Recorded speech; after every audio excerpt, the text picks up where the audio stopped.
সাইডে মাথা নিচু করে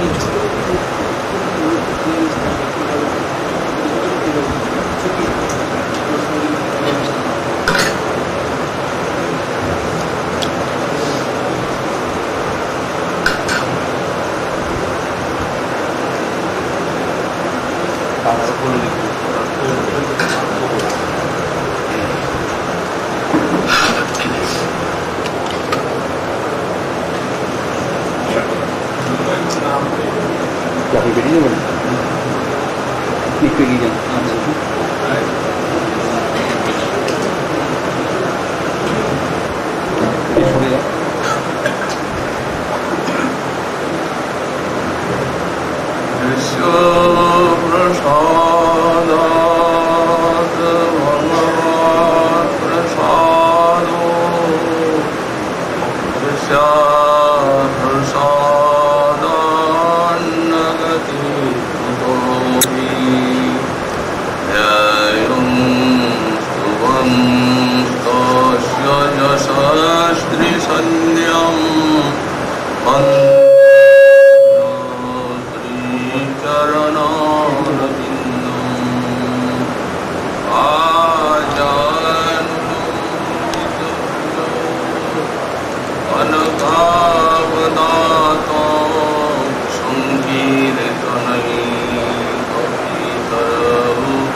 इच्छाए मुसाइद करी चरण बंदन जहावेति विघ्न नाश विष्टपुरन दुर्गमी पतिमेन्द्रस्य स्खलत्पादगतिर्मुहुः सकृपादस्तिदायिन सन्त सन्त वरम्।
आज के श्री श्री गुरु पूर्णिमा तिथि तो साधक भक्तगणेर श्री गुरु पूजार दिन। आज के सकल सम्प्रदायेर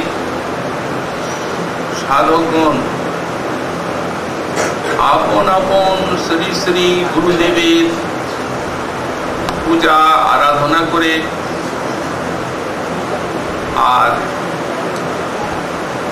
श्री गुरु कृपा लाभे धन्य हये थाके। पूजा आराधनार मध्य जेमन पुष्पचंदनादि माल्य दिए सेवा नैवेद्यादि समर्पण तेमনি श्री श्री गुरुदेवेर महिमा श्रवण कीर्तन एक विशेष गुरु सेवा। এই যে গুরু সেবা, এই গুরু সেবা সাধক ভক্তগণের একটা নিত্য নিয়ম। আমরা শ্রী গুরুদেবের স্তব স্তোত্র নিত্য পাঠ করি, গুরুদেবের পাদ্য আসমনীয় ইত্যাদি প্রসাদী পুষ্প তুলসী মাল্য দিয়ে সেবা এ আমাদের নিত্য নিয়ম। তো যদি নিত্যই শ্রী গুরু পূজার নিয়ম থাকে তবে আজ আবার বিশেষ টিকি এই গুরু পূর্ণিমার দিন আমাদের মনে এইরূপ প্রশ্ন জাগা স্বাভাবিক। তার উত্তরে মহাজনগণ বলেন যে নিত্য সেবা হলেও এক একটা বিশেষ বিশেষ তিথিতে তত্ত্ববস্তুর এক একটা বিশেষ বিশেষ করুণা লাভ করা যায়। তো সুতরাং আজকার এই তিথিটি এই যে আমাদের শ্রী গুরু তত্ত্বটি এটি সাধক ভক্তগণের প্রতি এতখানি প্রসন্ন হয়ে থাকে যে আজকার সেবার ফলে সাধক একটি বিশেষ গুরু কৃপা লাভ করে ধন্য হয়ে থাকে।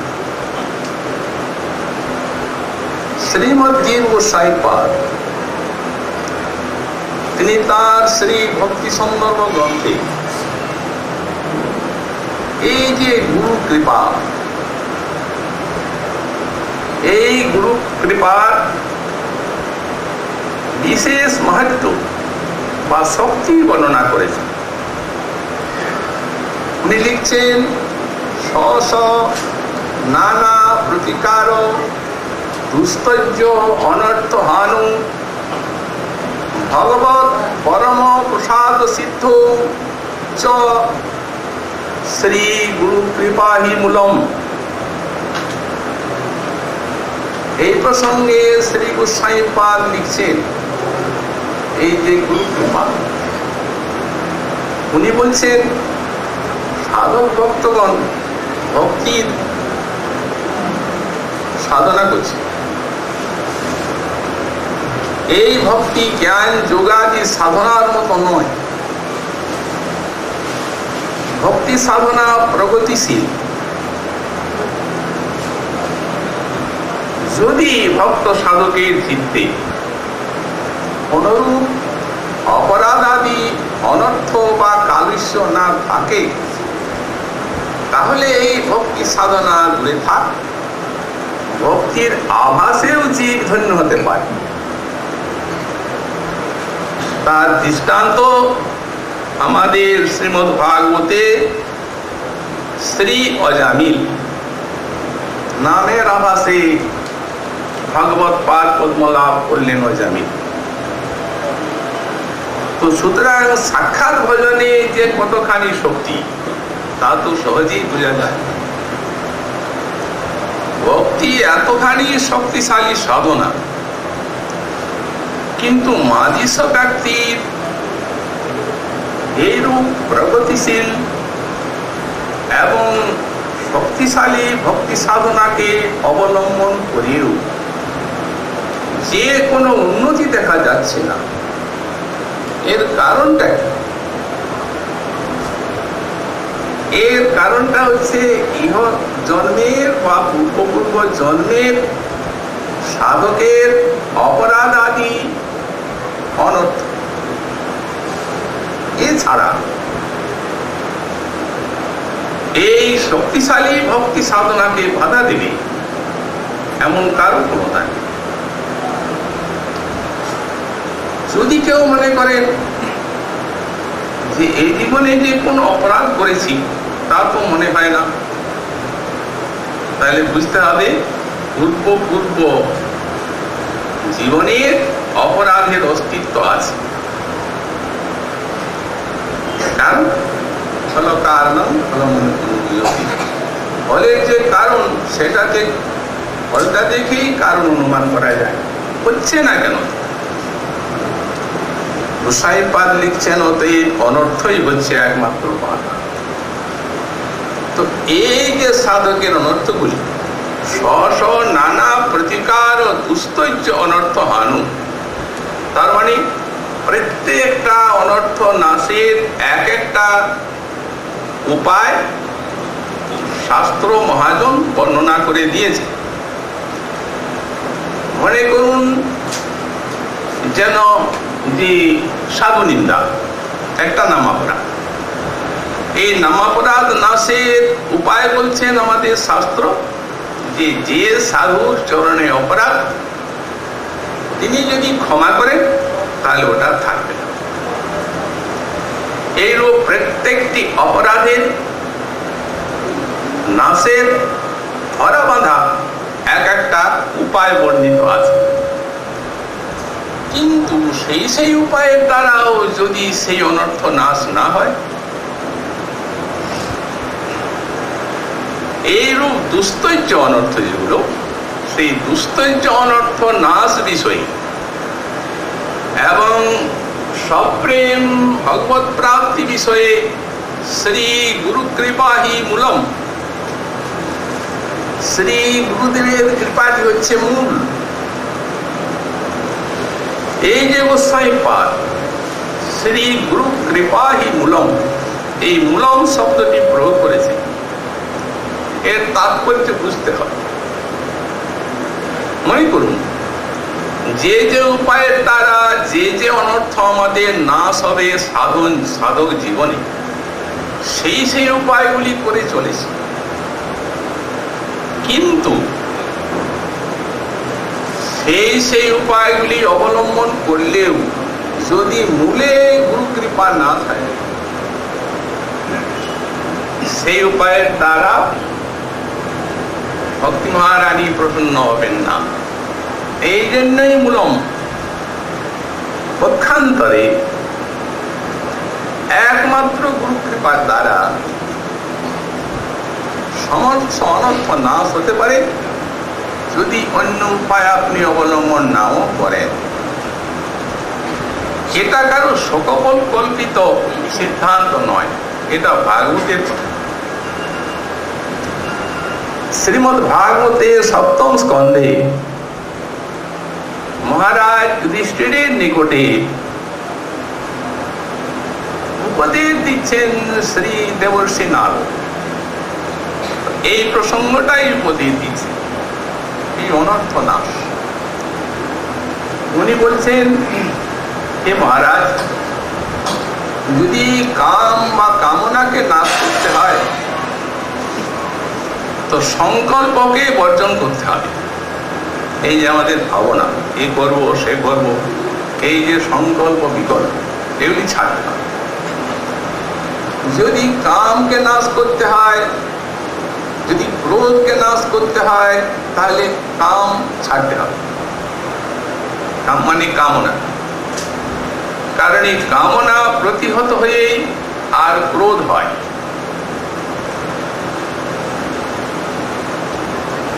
আহ্নিক বিদ্যার দ্বারা বা তত্ত্বজ্ঞানের দ্বারা ভয় মোহ না হয়ে থাকে।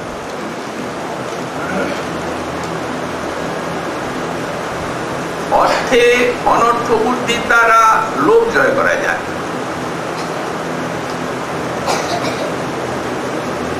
মহৎ উপাসনার দ্বারা দম্ভ জয় হয়। মহারাজ, কিন্তু এক একটি সাধনার দ্বারা এক একটি অনর্থ নাশ হয়। মহারাজ যুধিষ্ঠির প্রশ্ন করছেন, ভগবান, আচ্ছা, এমন কি কোনো সাধনা নাই যে একটা সাধনার দ্বারা সব অনর্থ নাশ হতে পারবে?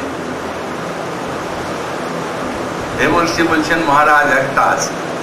এ তার সর্বং গুরু ভক্তিয়া পুরুষো ঝঞ্ঝসা করে।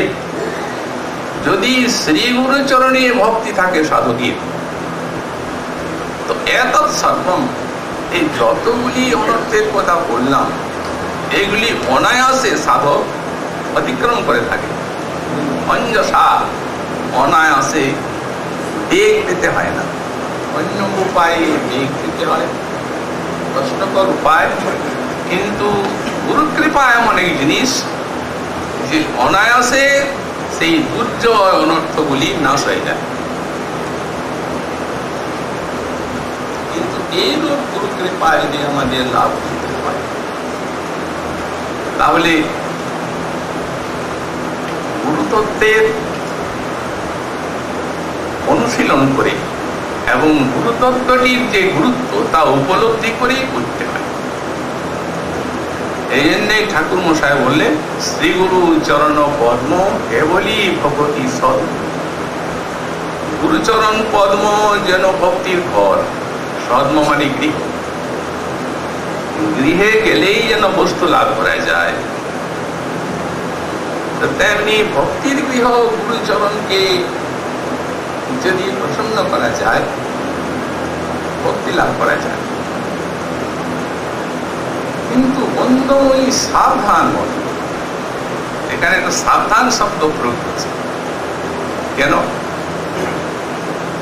দেখুন, তত্ত্ববস্তু এই গুরু তত্ত্ব। কেমন তত্ত্ব? গুরু, গুরুত্বপূর্ণ তত্ত্ব সেটা।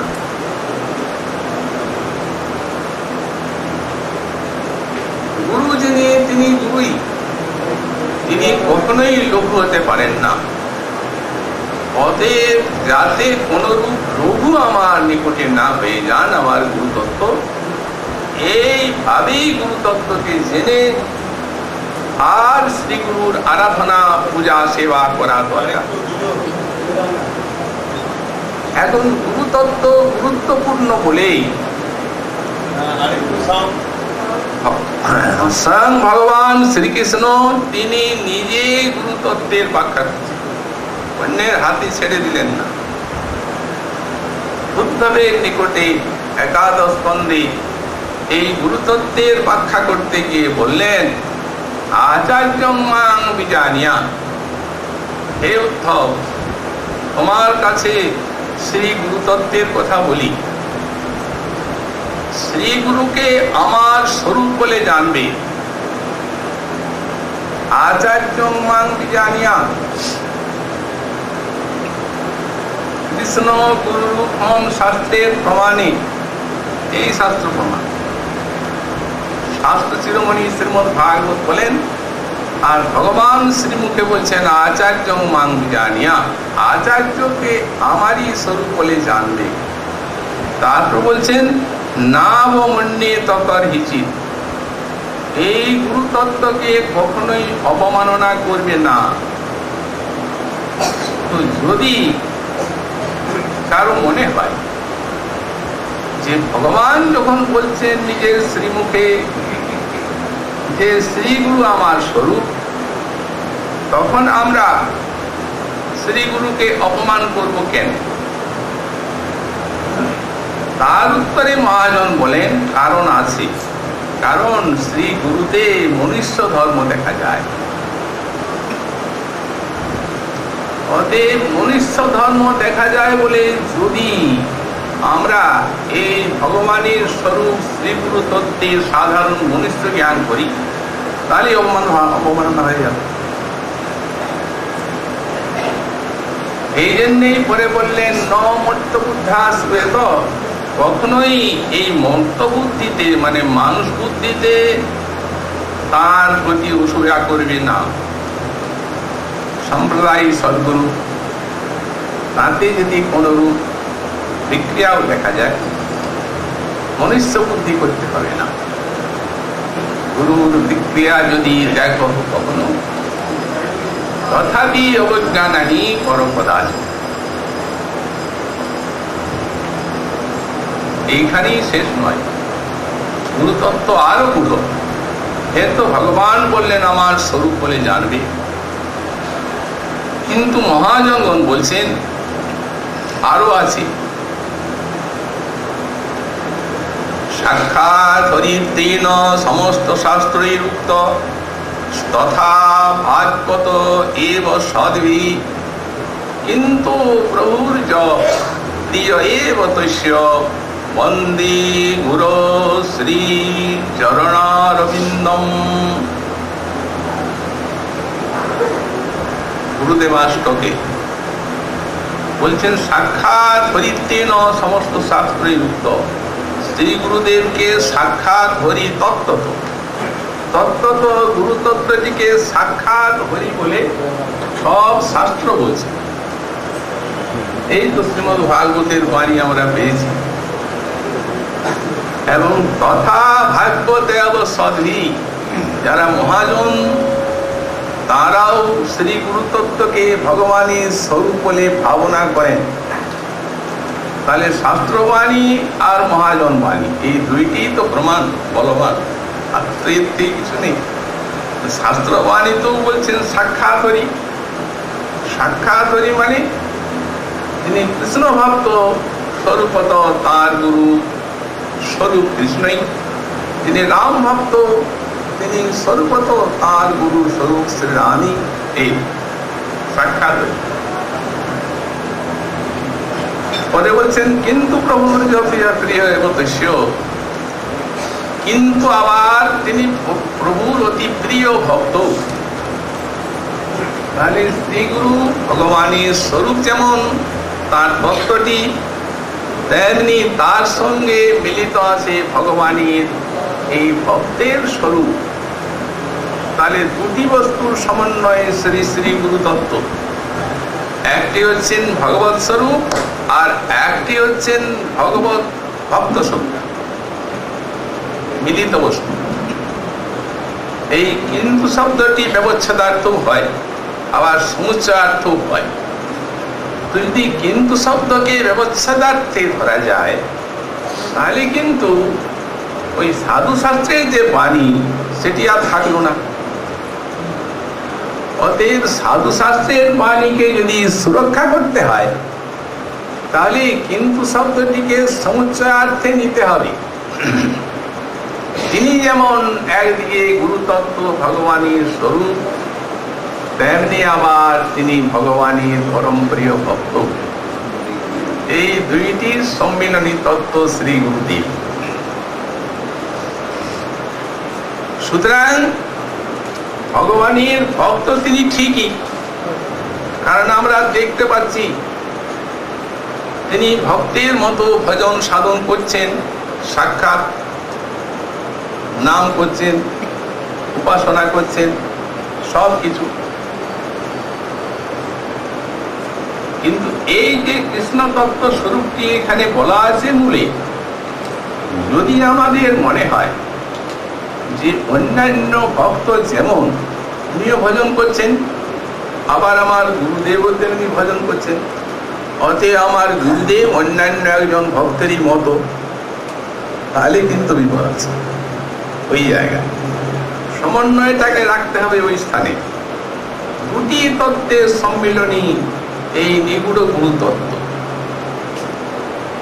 সুতরাং সেবা যখন করতে হবে আমাদের শ্রী গুরু তত্ত্বের, তখন শ্রেষ্ঠ ভক্তের মতো সেবা করতে হবে, কৃষ্ণের মতো সেবা করতে হবে না।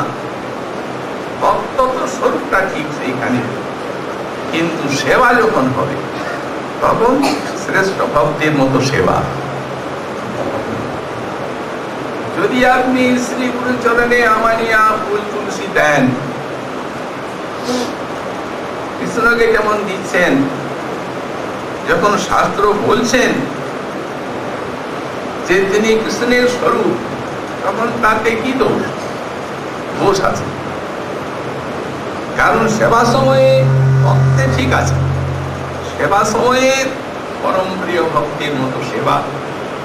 তিনি আমানিয়া কিছু নিচ্ছেন না, আমরা দেখছি প্রসাদী দিচ্ছেন।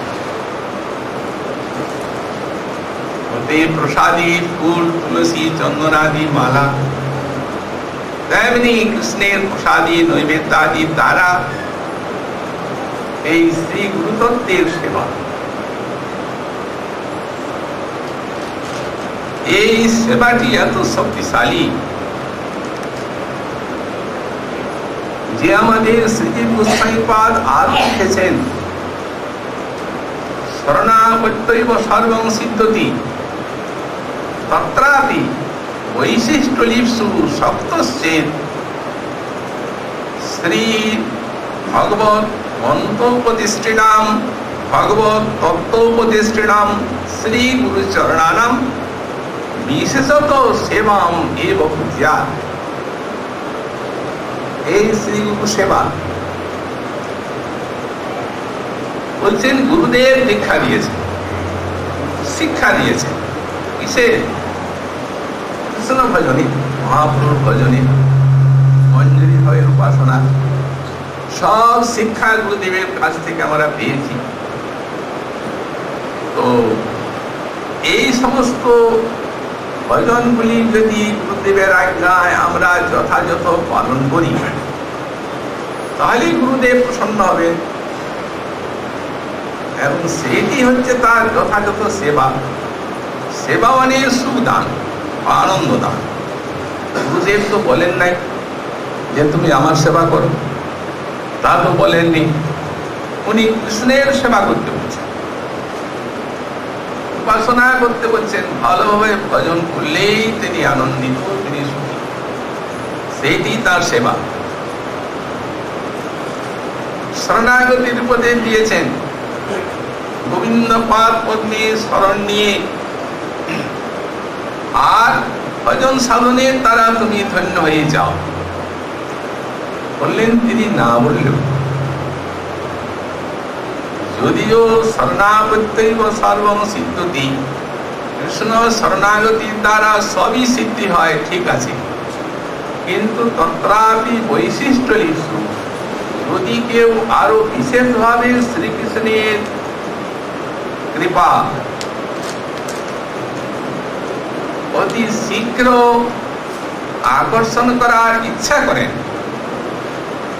এবং যদি তার শক্তি থাকে, তাহলে ভগবানের তত্ত্ব উপদেশ করেছেন যে শ্রী গুরু, শিক্ষা গুরুদেব এবং ভগবানের মন্ত্র উপদেষ্টি গুরু যে দীক্ষাগুরু, এই শিক্ষাগুরু এবং দীক্ষাগুরু বিশেষত সেবা মেব কুর্যার, বিশেষভাবে সেবা করিবে। তো যখন বিশেষ সেবার কথা বলছেন ভক্তি সন্দর্ভে গোস্বামীপাদ, তখন একটা সাধারণ সেবাও আছে, যেখানে সাধারণ নাই সেখানে বিশেষ হবে কি করে?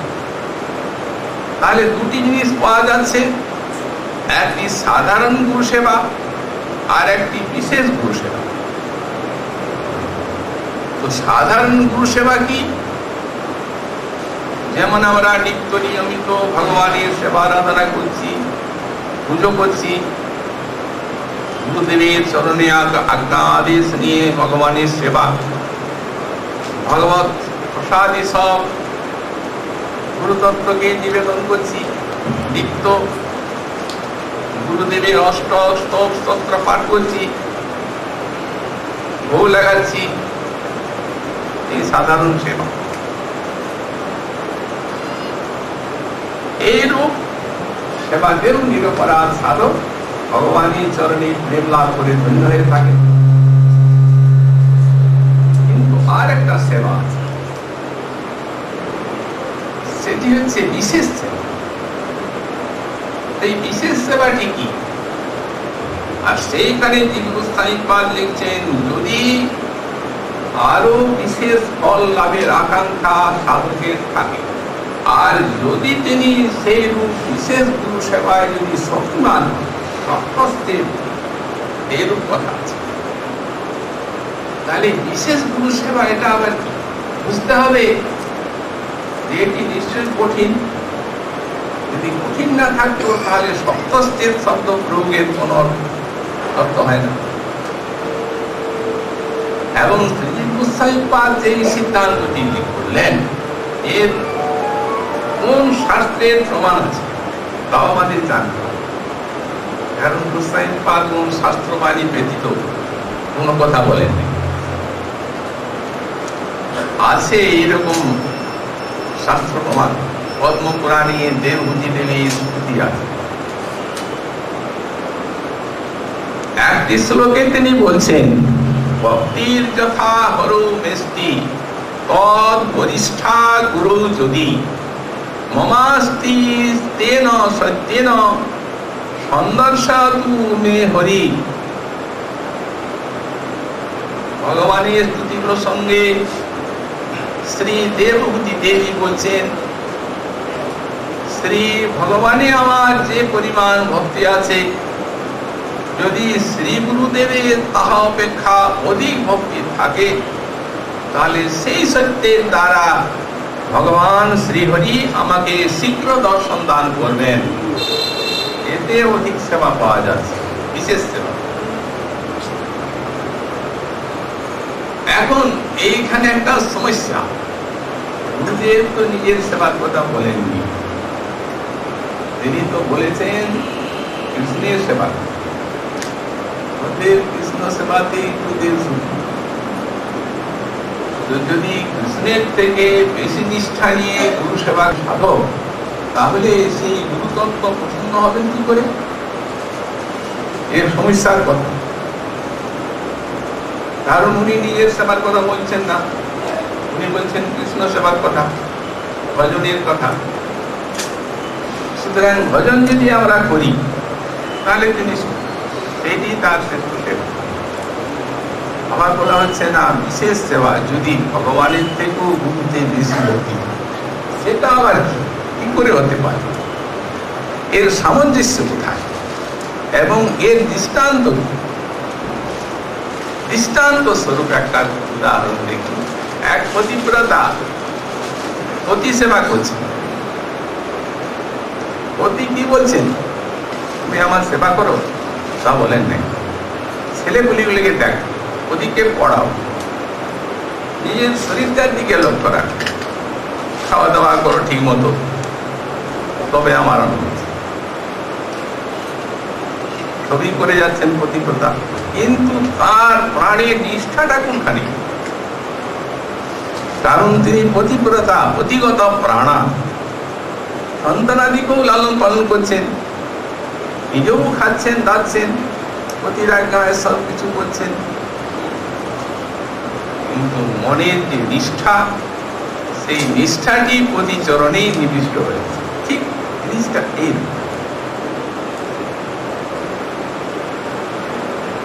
সাধন ভজন সবই করে যাচ্ছেন, কিন্তু বিশেষ একটা নিষ্ঠা শ্রী গুরুপাদ পদ্মের দিকে যায়। কোন কোন সাধকের এইরূপ হয়, এবং দুর্জয় অনর্থগুলি পায়ের তলায় নিতে আসে। একটা সত্য ঘটনার কথা উল্লেখ করি। পুরাকালে কুসুম সরোবরে এক মহাবৃদ্ধ মহাত্মা থাকতেন। তিনি চলাফেরা করতে পারতেন না, সূর্যাগত অবস্থায় থাকতেন।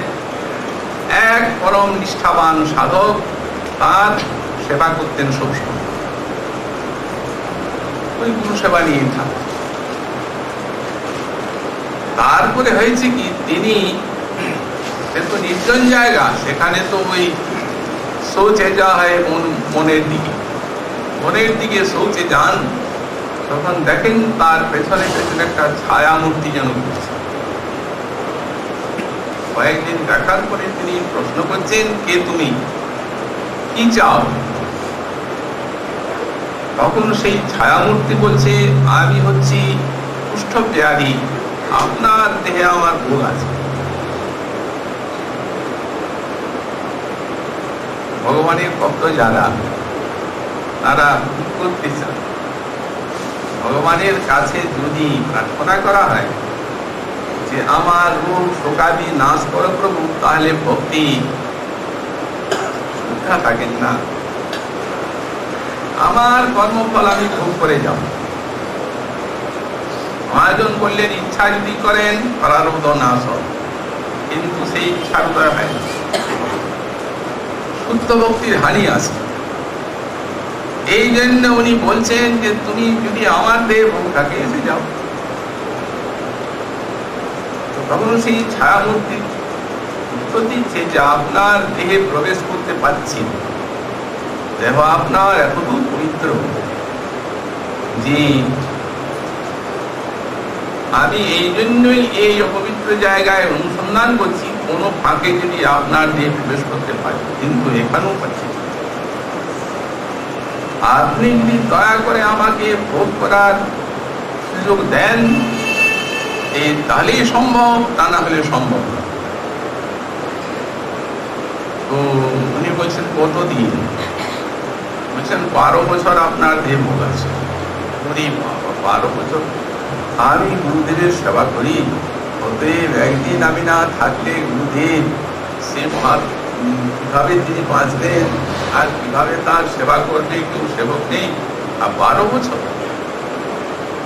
আচ্ছা 6 বছর দিন, 6 বছর 6 মাস একদিন দিতে পারবো না, সেবাটা কে করবে? কমাতে কমাতে কমাতে কমাতে কিছু তো দিন বললেন, দেখো আমি গুরুদেবকে রাত 10টা 10:30টায় স্মরণ দেব, তারপর তুমি আসো। ও 3টায় ছেড়ে দিত,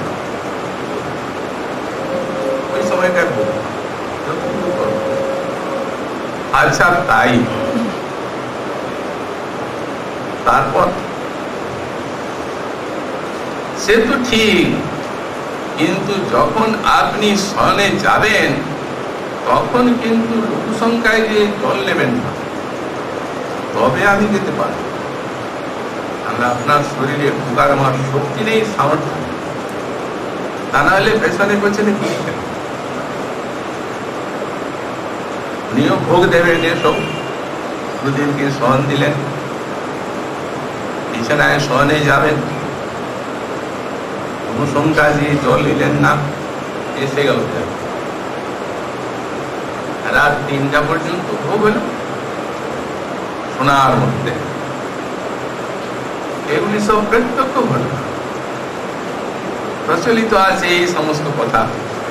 না, এই প্রত্যক্ষ গুরু সেবার শক্তি, এগুলি হচ্ছে এই বিশেষ গুরু সেবা। এই জন্য বললেন সপ্তশ্রেণ ও শ্রী ভগবত মন্ত্রোপদেষ্টিনাং শ্রী গুরু চরণানাম, ভগবত তত্ত্বোপদেষ্টিনাং শ্রী গুরু চরণানাম বিশেষত সেবাম এব কুর্যাৎ। সাধক বিশেষভাবে এই দীক্ষাগুরু এবং শিক্ষাগুরুর সেবা করিবেন। একটি সাধারণ সেবা, একটি বিশেষ সেবার বিষয়ে এখানে জানা গেল। অতএব তৎপ্রসাদ হিন্দম, এদিনে ঠাকুর মহাশয় বললেন শ্রী গুরু চরণের গতি, এই সে উত্তমা গতি। যে প্রসাদে পুরে সর্প আশা, শ্রী গুরু চরণের রতি, এই সে উত্তমা গতি। শ্রী গুরু পার কর্মে রতি, এটি হচ্ছে উত্তমা গতি। উত্তমা গতিটি আমাদের কি? আমাদের উত্তমা গতি হচ্ছে মঞ্জরি স্বরূপে সেই ব্রজের নিকুঞ্জের শ্রী শ্রী রাধা মাধবীর সেবা। এই তো উত্তমা গতি, গুরুদেব তো তাই দিয়েছে। কিন্তু মহাজন বলছেন সেই যে আপনার উত্তমা গতি, এটি শ্রী গুরুর চরণের রতি আর সেই উত্তমা গতি, এই দুটাই কোনো ভেদ নাই, এক। শ্রী গুরুর চরণে যদি রতি থাকে, তবে তার সঙ্গে সেই যে উত্তমা গতি, অর্থাৎ ব্রজনিকুঞ্জে শ্রী শ্রী রাধা মাধবের মঞ্জরি স্বরূপে সেবা লাভ, এটি আপনা আপনি এসে আপনার হৃদয়ে প্রবেশ করবে। সেই সৌভাগ্য আপনি আপনা আপনি লাভ করবেন। এই জন্য বললেন যে প্রসাদে পুরে সর্ব আশা, যে প্রসাদের দ্বারা সকল আশা পূর্ণ। এখন আমরা এখনই বললাম প্রিয় ভক্তের মতো শ্রী গুরুদেবের সেবা, কিন্তু অনুরাগময় সেবা, গুরুগত প্রাণ হতে হবে। যেমন মনে করুন ভগবানকে বলা হচ্ছে সাক্ষাৎ, গুরুদেবকে বলা হচ্ছে সাক্ষাৎ ভগবান, কৃষ্ণ গুরু রূপম শাস্ত্রের প্রমাণিক। তাহলে যদি শ্রী গুরু তত্ত্বের দেহে মনে করুন কোন পীড়া উপস্থিত হয়েছে, তখন যদি সাধক মনে করেন তিনি তো ভগবান, তার আবার কি পীড়া, তার আবার একার কিসে, কিন্তু তাহলে এই সেবার, গুরু সেবার অতিশয় ব্যতিক্রম ঘটবে, তখন ভক্তের মতো সেবা। এই জন্যই আমাদের গোস্বামীপাদ লিখেছেন, রঘুনাথ দাস গোস্বামীপাদ, গুরু বরম মুকুন্দ প্রেষ্টত্বে স্মর পজম পরম অজস্রং ননু মন। এ আমার মন, তুমি গুরুদেবকে মুকুন্দ প্রেষ্টত্বে স্মর, মুকুন্দ প্রেষ্ঠ রূপে তুমি স্মরণ করো। এই স্মরণাঙ্গ ভক্তি নবধা ভক্তির একটা। অতএব মুকুন্দ প্রেষ্ঠ রূপে যেমন স্মরণ করতে হবে, তেমনি তার কীর্তন, পূজা, আরাধনা সবই মুকুন্দ প্রেষ্ঠ রূপে করতে হবে। এই গুরুতত্ত্বে এটি হচ্ছে শাস্ত্র এবং মহাজনের আদেশ।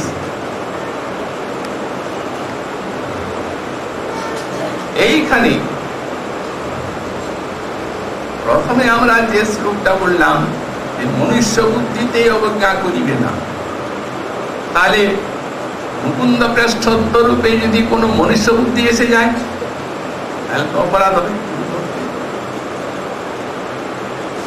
এই জন্যে ঠাকুর মহাশয় বললেন শ্রী গুরু চরণের রতি, ভালোবাসা যদি থাকে তাহলে মনুষ্য বুদ্ধিতে অবজ্ঞা হয় না, তাহলে সেবাটা ঠিক হবে না। এই দেখুন আমরা চৈতন্য চরিতামৃতে দেখতে পাই যে দময়ন্তী দেবী মহাপ্রভুর জন্য সুক্তা পাঠিয়ে দিতেন। সেখানে কবিরাজ গোস্বামী পাদ লিখছেন, মনুষ্য বুদ্ধি দময়ন্তী করেন প্রভুর পায়। মহাপ্রভু রাধা কৃষ্ণ মিলিত বিগ্রহ, সচ্চিদানন্দ গণ। তাহলে মনুষ্য বুদ্ধি কি করে করছেন দময়ন্তী দেবী? এই যে মর্ত বুদ্ধিটা, এটি করছেন অনুরাগে, ভালোবাসা। মনুষ্য বুদ্ধি দময়ন্তী করেন প্রভু পায়, লোক গুরু ভজনে কহু পেটে আম হইয়াছা। ভক্তের ইচ্ছায় তো প্রভু ভজন, গুরু ভজন হয়, গুরু ভজন হলেই পেটে আম। মহাপ্রভুর পেটে আম হইতে পারে, সচ্চিদানন্দ বিগ্রহ। কিন্তু উনি সেই বুদ্ধিটা করছেন, সুক্তা খাইলে সেই আম হইবে না। এত জানি মহাপ্রভুর হৃদয়ে উল্লাস। ওই যেমনি মহাপ্রভুকে মনুষ্য বুদ্ধি করছেন অনুরাগে, ভালোবাসায়, সেটাতে মহাপ্রভু আনন্দ। কত আনন্দ! কবিরাজ গোস্বামী পাদ লিখেছেন, সুক্তায় যে তৃপ্তি প্রভুর নহে পঞ্চামৃতে। ওই যে ভালোবাসা মাখানো সুক্তাটা, সেই সুক্তাকে যখন তিনি সেবন করছেন, পঞ্চামৃতে আস্বাদন নাই। ওই অনুরাগময় সেবা, প্রত্যেকটি দ্রব্যই এই রূপ অভিষ্টের বা শ্রী শ্রী গুরুতত্ত্বের সুখকর বা আনন্দকর হয়ে থাকে। এইভাবেই শ্রী শ্রী গুরু সেবার দ্বারা সাধক অনায়াসে শ্রী ভগবৎ পাদ পদ্মে অভীষ্ট সেবা লাভ করে ধন্যবাদ কৃতার্থ হয়ে থাকে। আজকে আবার আমাদের ষট গোস্বামী পাদের মূল আচার্য শ্রী শ্রী সনাতন গোস্বামী পাদে তিরোধান দিবস। অতএব আমরা শ্রীপাদ সনাতন গোস্বামী চরণের চরিতামৃত কিছু আস্বাদন করব। শ্রীপাদ কবি কর্ণপুর, তিনি চৈতন্য চন্দ্রোদয় নাটকে একটা শ্লোকে লিখছেন, গৌরেন্দ্রৈশ্য সভা বিভূষণমণি স্তক্তা জরিদ্ধাং শ্রিয়ম রূপস্যাগ্রজ এষ এব বৈরাগ তরুণীং বৈরাগ্য লক্ষ্মীং দধে অন্তর ভক্তি রসেন পূর্ণ সরস বাহ্যে ভূতাকৃতি শৈবালয় বিহিত মহাস্বরৈব প্রীতি প্রদস্তদ্বিদাম। শ্রী সনাতন গোস্বামী পাদ নারী বন্দনায় তিনি গৌরেন্দ্রস্য সভা বিভূষণমণি। সনাতন গোস্বামী পাদ ছিলেন গৌড়ের নবাব হোসেন শাহীর দক্ষিণস্থ প্রধানমন্ত্রী, সর্বে সর্বা। অতএব বিশাল ঐশ্বর্যের অধিপতি তিনি। কিন্তু এইরূপ বিশাল ঐশ্বর্যের অধিপতি হয়েও ঐশ্বর্য লক্ষ্মীকে ছেড়ে দিলেন। ভক্তাং যদিতাং শ্রিয়ম, ঐশ্বর্য লক্ষ্মীকে ত্যাগ করে আর বৈরাগ্য লক্ষ্মী দধে শ্রী সনাতন গোস্বামী পাদ বৈরাগ্য লক্ষ্মীকে আশ্রয় করলেন। সোনার মন্দির তজি বৃক্ষ তলে বাস, কবু চানা কবু চর্বণ কবু উপবাস। এমনি বৈরাগ্য শ্রী শ্রী রূপ সনাতনী। বিশাল ঐশ্বর্যের অধিপতি হয়েও সব ত্যাগ করে ব্রজবাস করে তারা এই ব্রজবাসীর আদর্শ দেখিয়ে দিয়েছে। ত্যাগ, বৈরাগ্য, ভজন, ভজন নৈরঞ্জন্য, ছেঁড়া কথা মাত্র গায়, মুখে রাধা কৃষ্ণ গায়, পরিধানে ছেঁড়া বহির্বাস, কবু কাঁদে কবু হাসে, কবু প্রেমানন্দে ভাসে, কবু ভিক্ষা কবু উপবাস, ব্রজপুরে ঘরে ঘরে তারা মাধুকরী ভিক্ষা করে। এই মতো কতদিন থাকে চৈতন্যের যত গুণ, কহে রূপ সনাতন, হানাথ হানাথ বলি ডাকে।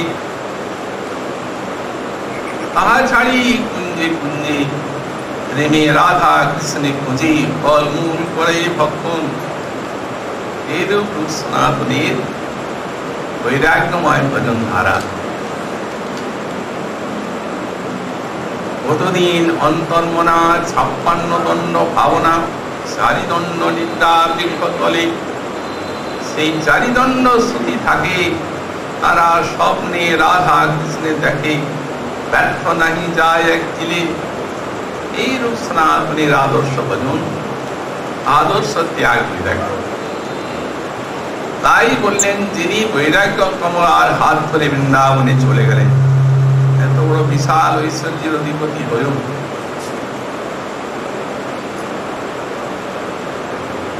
যেমন বাহিরে তিনি অবতাকৃতি, যেমন শৈবালে আবৃত আছে কোন বিশাল নির্মল সরোবর, শৈবালে ঢাকা, দেখা যাচ্ছে না নির্মল জল, কিন্তু একটু সরালেই সেই নির্মল জল দেখা যাবে, পাওয়া যাবে। তেমনি বাইরে অবতাকৃতি, আর ভিতরে সেই নির্মল ভক্তি রসির বিশাল গাছ সরোবর। প্রীতি প্রদত্তবিদাম, যারা জানেন সেই তাদের প্রীতি প্রদান করে থাকেন এই বাহ্যে অবতাকৃতি আর ভিতরে ভক্তি রস। যখন শ্রীমন মহাপ্রভু নিকটে শ্রী কাশীধামে দর্শন হলো সনাতনের, তখন চন্দ্রশেখরও বুঝতে পারেন, মানে বাদশাহের থেকে সেই পালিয়ে যাচ্ছেন, তো বাদশাহের চাকরির থেকে কিছুতেই ছাড়বে না। তখন ওই মুসলমান দরবেশের বেশ, ফকির সাধুর বেশ ধরে যাচ্ছে। মহাপ্রভু আছেন চন্দ্রশেখরের গৃহের মধ্যে, উনি দরজায় বসেছেন। অন্তর্যামী প্রভু চন্দ্রশেখরকে বলছেন, যাও দরজায় এক বৈষ্ণব আছে, তাকে নিয়ে তুমি এসে দেখছেন বৈষ্ণব বলে একটা দরবেশ বসে আছে, এক ফকির। যে বলছেন, প্রভু বৈষ্ণব তো কেউ নেই। মহাপ্রভু জিজ্ঞাসা করছেন, কেউ আছে? নিশ্চিত একটা দরবেশ সেখানে বসে আছে, ওই ওকে আনো। আবার চন্দ্রশেখর এসে বলছেন, প্রভু তোমায় বোলায় আই সহ দরবেশ, তু আজ্ঞায় সনাতন করিল প্রবেশ। তারে প্রাঙ্গণে দেখি প্রভু খাই আইলা, তারে আলিঙ্গন করি প্রেমাবিষ্ট হইলা। উভয়ে গোলাগুলি করিল রোদ। চন্দ্রশেখরের এই সমস্ত ব্যাপার দেখি চমৎকার, দেখি চন্দ্রশেখরের মনে হইল চমৎকার। উপরে নিজের কাছে নিয়ে গেলেন, যেখানে বসেন সেই রাতে রঙ্গমার্গ গোসাইপাদ বলছেন, শ্রী সনাতন প্রভু তুমি আমায় ছবে না। নিজ সঙ্গী যবনীর সঙ্গে যবনী হয়ে গেছি, নিজ জাতি, তুমি কেন আমাকে স্পর্শ করছো? প্রভু তার উত্তরে বলছেন, প্রভু কহে তোমার স্পর্শী পবিত্র হই, তোমার এই পবিত্র গুণ নাহি তো আমার। ভক্তি বলে পারো তুমি ব্রহ্মাণ্ড শোধন, তুমি তোমার বাইরে অবতাকৃতি হলে কি হয়, কিন্তু ভক্তি বলে তুমি ব্রহ্মাণ্ডকে শোধন করতে পারো। তোমা স্পর্শী, তোমা দেখি, গাই তোমার গুণ, সর্বেন্দ্রীয় ফল এই শাস্ত্র নিরূপণ। একটা হরিভক্তি শুদ্ধদয়ের শ্লোক পাঠ করছেন মহাপুরুষ। আপনা ফলম তাদিশ দর্শনং হি, অন্না ফলম তাগাত্র সঙ্গ, প্রভাফলম তাদিশ কীর্তনম হি সুদুর্লভা ভাগবতা হি লোকে। যারা প্রেমিক ভাগবত ভক্ত তারা জগতে অতি দুর্লভ। তাদের দর্শনে নয়নের সাফল্য, তাদের স্পর্শে অঙ্গের সাফল্য এবং তাদের গুণ কীর্তনে জিহ্বার সাফল্য। অতএব সনাতন গোস্বামী পাদ মহাপ্রভু এতখানি প্রতিদান করলেন। 2 মাস তার জন্য থেকে মহাপ্রভু শিক্ষা দিলেন এবং সেই শিক্ষা শ্রী চৈতন্য চরিতামৃতে মধ্যলীলার শেষে সম্বন্ধ বিধেয় প্রয়োজন তত্ত্ব সনাতনীর নিকটে যে শিক্ষা দিলেন সব লিখিত আছে।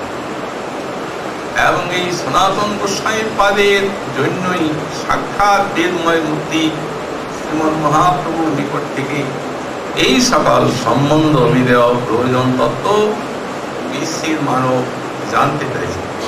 অমূল্য সম্পদ।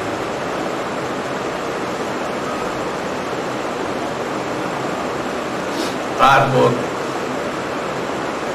বৃন্দাবনে তো গেলেন, মহাপ্রভু নীলাচলে ফিরলেন। সনাতন গোস্বামী পাদ সেই ঝাড়িখণ্ডপতি মহাপ্রভু এসেছেন সেই স্থানগুলি দর্শন করে করে আর প্রভুর চরণ দর্শন করবেন গেলেন। ঝাড়িখণ্ডপতির জলে তার দেহে পুষ্পাচড়া হয়ে গেল, সচ্চিদানন্দময় দেহ পুষ্পাচড়া হয়ে গেল, পুষ পড়ছে। যে অতি গোপনে হরিদাসের কুটিরে যে আর অবস্থান করছেন। মহাপ্রভু তো রোজই হরিদাসের কুটিরে যান, হরিদাসের সঙ্গে গেছেন। হরিদাস ঠাকুর বলছেন প্রভু ওই শোনাব। মহাপ্রভুকে দেখে সনাতনে দেখি প্রভু হইল চমৎকার। ছুটে গেলেন, পালিয়ে যাচ্ছেন উনি, জোর করে আলিঙ্গন করলেন। অঙ্গের যে সেই পুষ্পাচড়ার কুঁজ মহাপ্রভুর অঙ্গে লিখে গেল। শ্রী সনাতন গোস্বামী পাদের দুঃখের শেষ নাই। মনে মনে চিন্তা করলেন প্রভুর চরণ দেখে ধন্য হওয়ার জন্য আসলাম, বিপরীত হয়ে গেল। ভিন্ন দেহ পুষ্পাচড়া হয়ে গেল, পুজো করছে আর প্রভু কিছু বিচার না করে বুকে জড়িয়ে পড়ছে। আরে পুঁজ তার অঙ্গে থাকছে। এই ঘৃণ্য দেহটি আর রাখবে। সামনে রথযাত্রা, মহাপ্রভু নৃত্য করবেন জগন্নাথ সামনে। অতএব সেই তখন ওই রথচক্রে এই দেহটিকে ত্যাগ করবে সংকল্প করে আছেন। অন্তর্যামী মহাপ্রভু হঠাৎ একদিন হরিদাসের কুটিরে বলছেন, সনাতন দেহত্যাগে কৃষ্ণ না পাই।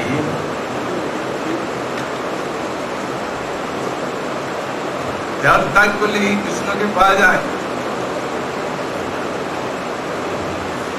দেহত্যাগ আদি সব তামসিক কর্ম, অমরজ ধর্মে কৃষ্ণের না পাইয়ে মর্ম। দেহত্যাগের সংকল্প করছো কেন? এই শরীরে সাধিও আমি ভূ প্রয়োজন কৃষ্ণ ভক্তি তত্ত্ব, সমস্ত গ্রন্থের উদ্ধার, বৈষ্ণব স্মৃতি, এত সব কার্য আমি যে দেহে করিব, সেই দেহ ছাড়িতে চাহ, এই কেমনে সহিব? হরিদাস একে নিষেধ করবে। পরের দ্রব্য কেউ খায় না, কেউ বিলায় না, আর আমার জিনিসটাকে ইনি নাশ করতে চাচ্ছেন কি করে?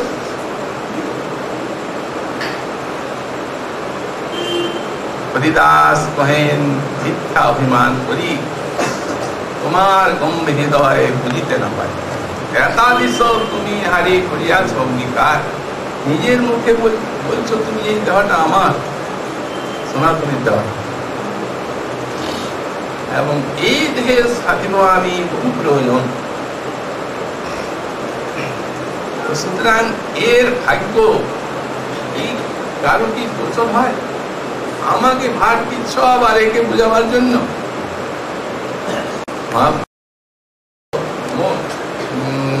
श्री श्रीमद् प्रभुपाद सर्पा भागवतामृते व्यक्ति विकास्ति गुढ़ापि भक्ति सिद्धांत माधुरी। এই শ্রী বৃহৎ ভাগবতামৃতে আমার প্রভু শ্রী সনাতন গোস্বামী পাদ ব্রজের ভক্তি এটি গূঢ় সবকে ব্যক্ত করেছে, খুলে বলেছে। সনাতন কৈলা গ্রন্থ ভাগবতামৃতে কৃষ্ণ কৃষ্ণ ভক্তি তত্ত্ব জানি না আমি। এরূপ প্রথম টিপ্পণী লিখলেন সনাতন।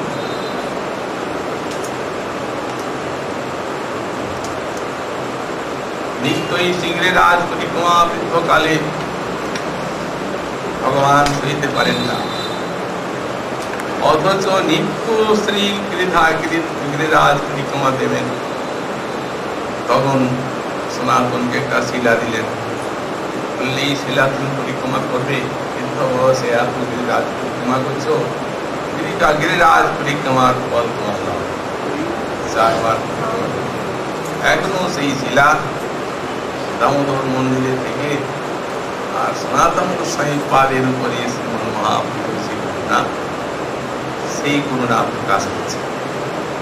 এই হচ্ছে আমাদের গোস্বামী পাদ গুণের আদর্শ ভজন এবং আদর্শ এমন আচার্যকে আমরা কিভাবে ভজন জীবন যাপন করছি, এই জন্য নিজেদের খেদ আসা উচিত এমন আমাদের আচার্য প্রভু তপস্য দান করে গেছেন। আর সর্বোৎকৃষ্ট সেই শ্রীমন মহাপ্রভুর অবদান মঞ্জুরি ভাব কামনা পরিষ্কার করে সমস্ত আপনকে ব্যক্ত করেছেন। গৌড়ীয় বৈষ্ণবের কোনো অভাব নাই, কিছু অভাব রাখেন নাই। যে সম্পত্তি গোস্বামী পাদ মন দিয়ে গেছেন, বিশ্বে সাধন জগতে সিদ্ধির জগতে কোন সম্প্রদায়ে এই সম্পত্তি নেই। ভারী ভান্ডারী তারা এই ছয় গোস্বামী, তার মধ্যে প্রধান শিষ্য আজকাল চিঠিতে তিনি অপ্রকট হন। এত তার প্রতি শ্রদ্ধা ভক্তি সব ব্রজবাসী বৈষ্ণব ব্রজবাসী জনের ভক্তজনের, যে সকলেই মস্তক মুন্ডিত করে আর ওই মানস গঙ্গা পরিক্রমা সহস্র সহস্র সব ভক্ত যারা যারা দেখেছেন এই পূর্ণিমার নাম দিয়েছেন তারা মুড়িয়া পূর্ণিমা, মাথা মুন্ডন। তো মাথা মুন্ডন আর মাথা মুন্ডন এর নামই হয়েছে সেই থেকে মুড়িয়া পূর্ণিমা। এবং এই সময় এই কয়দিন শ্রী গিরিরাজ পরিক্রমা এই অদ্ভুত সমস্ত সমাবেশ দেখলে মনে হয় গিরিরাজ যেন মানুষের মালা গলায় সেই সনাতন গোস্বামী পাদের তিরোধান আছে। এই শ্রী শ্রী গুরুতত্ত্ব এবং শ্রী সনাতন গোস্বামী পাদের চরিতামৃত এক বিন্দু আমরা সাধন করলাম। আজকে শ্রী গুরু পূর্ণিমার দিনে শ্রী গুরুদেবের যেমন বিশেষ করুণা, তেমনি শ্রীমৎ সনাতন গোস্বামী পাদের তিরোধান তিথিতে শ্রী সনাতন গোস্বামী পাদেরও বিশেষ করুণা জীব জগতের উপরে বর্ষিত। আমরা এই প্রার্থনা করি গুরুচরণী এবং জগৎগুরু শ্রী শ্রী সনাতন গোস্বামী পাদ চরণী, যাতে আমরা নির্বিঘ্নে আপন আপন ভজন ধারা নির্বাহ করে আর তাদের কৃপা লাভ করে ধন্য হতে পারি, এই প্রার্থনা জানিয়ে আজ আমরা শ্রী ভাগবতী কথা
এই বক্সটা রয়েছে